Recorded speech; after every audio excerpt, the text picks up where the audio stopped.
بسم الله الرحمن الرحيم. قال الله تعالى: وضرب الله مثلا قرية كانت آمنة مطمئنة يأتيها رزقها رغدا من كل مكان فكفرت بأنعم الله فأذاقها الله لبأس الجوع والخوف بما كانوا يصنعون. يأتيها رزقها رغدا من كل مكان. نحن الآن في السعودية ولله الحمد والشكر، يأتينا رزقنا رغدا من كل مكان، لكن للأسف الشديد كثير من الناس كفر بنعمة الله عليه، ونخشى أن يذيقنا الله لباس الجوع والخوف بما كانوا يصنعون. الحين ما تسمعون كثير من الناس يقول لك والله حنا ما ذبحتنا إلا هالمكيفات. هذا قولة الحمد لله على النعمة. ينام طول الله عمرك في رمضان درجة الحرارة 50 إلى الساعة 3 وهو بردان قرير العين، ولو منه قام ثم غطى ذيك المغطتين ثم قال والله ذبحتنا هالمكيفات. طفى مكيف ما حد قال لك شغله، لكنك ما تستغني عن النعمة. هذا قالت الحمد لله، لا، سب النعمة. ما تسمعون كثير من الناس يقول والله ما ذبحنا إلا هالرز. هذه قالت الحمد لله فكفرت بأنعم الله فأذاقها الله لباس الجوع والخوف بما كانوا يصنعون. ذبحك الرز؟ لا والله ذبحك قلطك على هالمفطحات وعلى هالتباسي. ذبحك دبك تاكل لك من هالرز وهالنعمة والخيرات، وتلحقه باثنين مشروب غازي وتلحقه باثنين كنافة، ثم لا قضيت قلت ذبحتنا هالنعمة. لا والله ذبحك إسرافك. وأنا أعرف كثير من الناس قبل 70 و80 سنة كان مهر جدته عبارة عن كيس قمح. هذا المهر، ولا صخلة، هذا المهر. ما تسمعون كثير من الناس يقول لك والله حنا ذبحتنا هالسيارات. ذبحك السيارات؟ هذا قولة الحمد لله، هذا قولة الحمد لله على النعمة. لا والله ذبحك كسلك. خل السيارة ما حد قال لك خذها، لكن ما يستغني عن النعمة، لكن بطر وتجبر وقال ذبحتنا النعمة. ما تسمعون كثير من الناس يقول والله حنا ما ذبحنا إلا هالمطاعم. هذا قولت الحمد لله على نعمه. هذا قولت الحمد لله على النعم. في كل مكان تقدر توقف وتشتري. ما حد قال لك اشتري يا أخي، لكنك ما تستغني عن هالنعمة، لكنك بطرت وكفرت بنعمة الله. ما تسمع بعضهم والله قاعد معه راتبه 10,000 يقول يا أخي وش يسوي 10,000؟ قلت يا أخي احمد ربك واشكره. قال لي الحمد لله. هو بس بيسكتني يقول الحمد لله. احمد ربك واشكره على النعمة.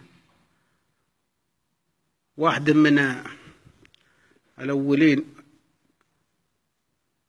من شعراء نجد ذهب إلى العراق أيام الفقر وشاف عندهم هالنعمة وهالأنهار وهالخيرات، ونجد طالع ناس مساكين محافظين على الصلاة ومحافظين على عبادة ربهم، وفيهم من الفقر ما الله به عليم.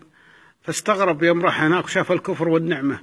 قال يا وسع حلم الله على شعب بغداد، يا وسع حلم الله على شعب بغداد، صحة ونعمة والفواكه زادي. فأذاقها الله لباس الجوع والخوف بما كانوا يصنعون. وفتح الله علينا. صدق الله لما قال في سورة إبراهيم: وإذ تأذن ربكم لئن شكرتم لأزيدنكم ولئن كفرتم إن عذابي لشديد. آباءنا وأجدادنا نحسبهم الله حسيبهم شكروا نعمة الله. والله أني لحقت على طرف منهم إلى منها كله تمرة قال يا رب لك الحمد والشكر. تمرة لو يحصلها قال الحمد لله والشكر لله على نعمة. وحنا ياكل الواحد بالليل والنهار ثم آخر شيء يقول ذبحتنا هالنعمة. يا وسع حلم الله على شعب بغداد، صحة ونعمة والفواكه زادي. هذه قولة الحمد لله والشكر لله.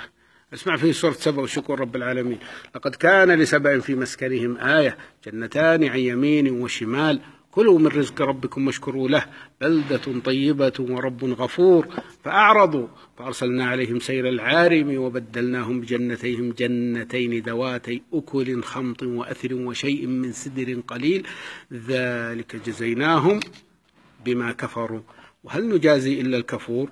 وجعلنا بينهم وبين القرى التي باركنا فيها قرى ظاهرة وقدرنا فيها السير سيروا فيها ليالي أو أياما آمنين فقالوا ربنا باعد بين أسفارنا وظلموا أنفسهم فجعلناهم أحاديث ومزقناهم كل ممزق إن في ذلك لآيات لكل صبار شكور. تدرون بعد الحادث اليمن خراب إلى يومك فأذاقها الله لباس الجوع والخوف بما كانوا يصنعون. ما تعرفون تقول الحمد لله على نعمه؟ إذا أكل الواحد قال الحمد لله، وإذا شرب قال الحمد لله. اشكروا نعمة الله عليكم أحسن لكم قبل ما يذيقكم لباس الجوع والخوف بما كانوا يصنعون.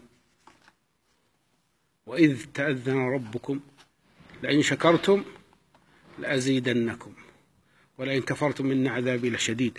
قاعد مع شايب يشرب ماء صحة معه في المستشفى، قال لي والله إن من أول نشرب من البير ونروى، وهذا هالحين الماء يتنقص فيه، أن نشرب منه وما نروى.